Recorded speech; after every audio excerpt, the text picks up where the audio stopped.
Guys, welcome back to my channel. So for those of you who don't know me, my name is Parishi. I'm here today with a interrailing tips video. So you may or may not know that I went interrailing a couple of months ago. It was possibly the best experience of my life, and even though I probably wouldn't do it again, it was definitely worth it. It was amazing. It was something that you need to do at one point in your life, and I wouldn't have missed it for the world. It was just really good. So I'm here today with a couple of tips, because when Evie and I went, you guys know Evie, she's my best friend, and you've seen her in the Interrailing vlogs. If you haven't, go check it out. We were booking the trips together. Well, obviously we were booking the trip together, and we came across a couple of bumps and little hurdles on the way. And I guess this video is to help you out. So if you don't know what interrailing is basically when you travel around Europe using public transport. Like, you just hop around from place to place. The first thing that I recommend you do is figure out your budget for interrailing. Now, Evie and I probably spent about I want to say 1,300 to 1,500. I think I spent about 1,300. I think she must have spent a little bit more than me. Just mostly because that was what her budget was. You need to figure out how much money you're going to spend on food, how much money you're going to spend on travel. Now, obviously, as you go along, you will figure this out, and you don't need to plan ahead that strictly, because otherwise you're just going to stress out. And don't stress out. Whatever you do not stress out, because it's just going to make it so much harder for you to get through this whole process of even booking the trip before you even get on it. We spent 2 days in France, 2 days in Switzerland, and 2 days in Amsterdam. So for all the 2-day trips, I had about £60 worth of money for the day, you know, for eating, for buying anything. So that was for France, Switzerland, and Amsterdam. And then for Spain, where we were staying for 4 days, we stayed in Spain for 4 days, I had about £120 worth of money converted into euros. And I kind of just separated everything into envelopes. So France had an envelope, Spain had an envelope, Switzerland had an envelope, and Amsterdam had an envelope, and I separated it and then I hid it in my backpack. Make sure that you don't have all your money together, because if you lose something, if you lose your wallet or if you lose your bag, then it would be disastrous to lose all your money. So definitely don't keep it all together. Keep it in separate places if you can. The second thing is to think ahead. That is so important. Like, Evie and I went into it like bulldozer. We didn't really think it through. We were just like, oh, we want to go on a trip before uni starts.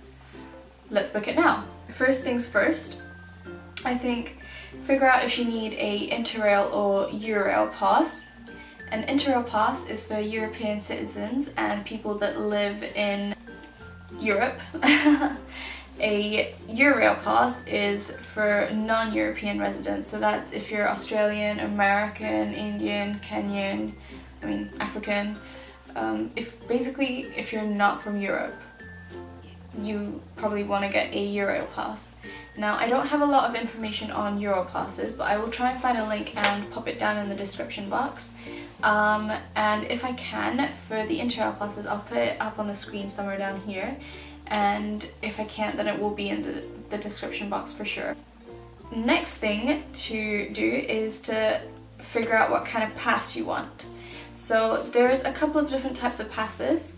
One is a one country pass. Now, that's pretty obvious. Like, it's for one country. You pick a country, you stay in that country. Yep, that's about it. The next one is a premium pass. Now, this is only available for Spain and Italy. I don't know a lot about it, but I do know that it allows you to reserve seats for the journey there.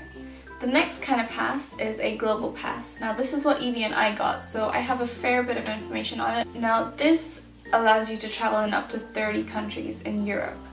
and it includes one inbound and outbound journey in your country of residence. It includes the Eurostar train between Paris, Brussels and London. The next thing you want to do is decide how long you want to travel for. So there's a bunch of different options in this category. So you can Interrail for 15 days, but you have 5 travel days within those 15 days. So travel days basically go from midnight to midnight. They're 24 hours long, and you can travel at any point during that period of time. You can travel like as many times as you want on as many methods of transportation as you want during that period of time, but you can only travel during that period of time. 2 of those 5 days are used up in your inbound and outbound journey, so don't include those. So you can only technically travel for 3 days. And I don't mean 3 days in a row. You could have a gap in between. You can have a gap for as long as you want in between. The next option is 1 month, and that allows you travel for 7 days or 10 days or 15 days. So you can travel on those days. And then there is some other options. So these are the options for people that would like to travel every day, but you don't have to travel every day. So you can travel every day for 15 days, you can travel every day for 22 days, or you can travel every day for a month. Now this doesn't mean that you travel every day, you have to travel every day. It just means that should you want to travel from place to place, then you are completely open to it for that amount of days. So once you've ordered your Interrail ticket, it will come in the mail, and it will come looking like this. So that's what your Interrail pass will look like. Now mine is a little bit worn because obviously I have used it. So I had my 15 days of travel, and I can show you the little slip on the inside as well. So that's what my little ticket looked like. So this is your train ticket, and here you put each travel day. So there's 1, there's 2, there's 3, there's 4, and there's 5. So this one and this one were the journeys that we had to and from home. So this is the one that we had when we were leaving home, and this is the one we had when we were coming back home. And then these 3 are the ones that we had in between when we were switching countries. So this is the journeys that we had. So you have the day, the month, and the time, and then you have the location from where you're going, and then you have the location to where you're going. And then this section here is basically, it says boat, train, and bus, and you just tick off which bit you used. Next thing is to book your hotels. So when you're booking your hotels, make sure that you keep your budget in mind. Now if you're going to have a pretty high budget, then obviously you can book expensive hotels. That's completely fine, like it's fine. But if you have a pretty low budget, then you need to figure out if you're going to be in a hostel or a hotel. So I will write down each location that we were at and the hostels that I would recommend for that place, because we had some pretty good ones. After you've booked your hotels or hostels, I would definitely recommend booking your train seat reservations, because you have no idea how much Evie and I struggle with that. Like I think Evie and I both had a meltdown at one point. It was quite stressful because we didn't realize that we had to book seat reservations until about 3 days before we left, and we'd been planning, like we hadn't even been planning to Interrail that long. We'd been planning to Interrail about 2 weeks before that. So we bought our Interrail passes 2 weeks before we left, and we didn't realize that you had to book your train seats in advance, 2 weeks in advance, may I add. So we kind of freaked out about that.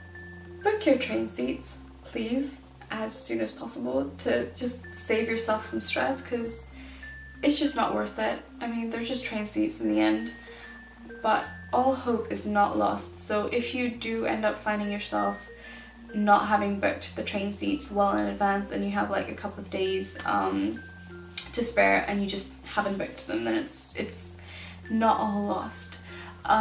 We ended up booking the seat reservations and getting them delivered to our hostels. So if we were in Spain, say for example, when we knew that the seat reservation tickets would be delivered, then we would get them delivered to the hostel in Spain and just pick it up at reception. So that is an option that is there, but I wouldn't recommend it. If you can avoid it, definitely avoid it. Another thing that I would recommend is packing pretty light, so only take the essentials. If you think that you're not going to wear something that you're packing, just don't pack it. It will save you so much more weight. And honestly, if you have a backpack, like a hiker's backpack, that weight can make all the difference. Like one pair of shoes can make all the difference. So if you can avoid it, just don't pack them. So remember that you are interrailing and you are going to go to fairly touristy places. So if you pack light, it's completely fine. If you realize that you've forgotten something, it's okay. They will have a shop really close by somewhere. If you forget a toothbrush, it's okay. They'll have a shop. They'll probably have some at the reception actually. On that note, don't take anything too valuable. Like the whole time that I was interrailing, I was regretting not taking my Mac and my iPad, and honestly, don't take them.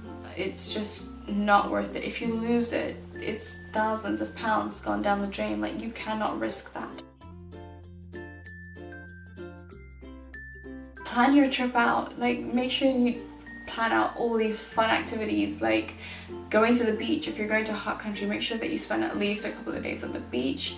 Go to a bunch of the classic touristy sites, but also try and find places that you wouldn't find in a tourist book. Like just wander a little bit, just try and get yourself lost. You never know what you could find. It would just be so much fun.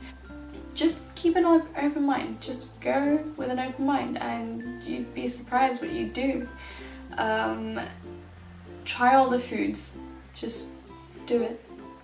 You might not like it, but at least you can say, hey, I tried a snail. I didn't try a snail in France, but hey, you can say that if you did try one. Be open to meeting new people. Like I met so many amazing new people. I met a couple of Australians, one Canadian, a couple of Brits, and honestly, just keep an open mind and just always be open to making new friends, because you never know how much you might enjoy their company. And if they invite you to go out somewhere, then don't automatically say no. Give it a thought. I was invited to go to this beautiful fountain, and I really wasn't feeling up to it, but at the same time I really wasn't sure about it. And I went and I really enjoyed it. Like if I didn't go, I would have really regretted it. And also at one point in Switzerland, Evie really wanted to go up a mountain, and I was like, oh no, it's a mountain. I don't know if I want to go up a mountain. But I thought it over. I slept it over actually. You don't have to make instant decisions. Trust me, going up that mountain, it was worth it. Like I have one of my profile pictures from there, and that profile picture turned out pretty good, and I have so many amazing shots from it that I would have regretted so much not having those shots. That is my little relatively long interrailing tips video, and I hope you enjoyed it. If you did, don't forget to like, subscribe and comment, and I would love it if you could share this with your friends and family, and let me know what else you'd like me to film. Just comment it down below, and if you have any other questions, obviously comment them down below as well. And you will be seeing me again next Wednesday, hopefully with some other random video, because I don't seem to be able to categorize everything into one particular category. And I will see you again next Wednesday.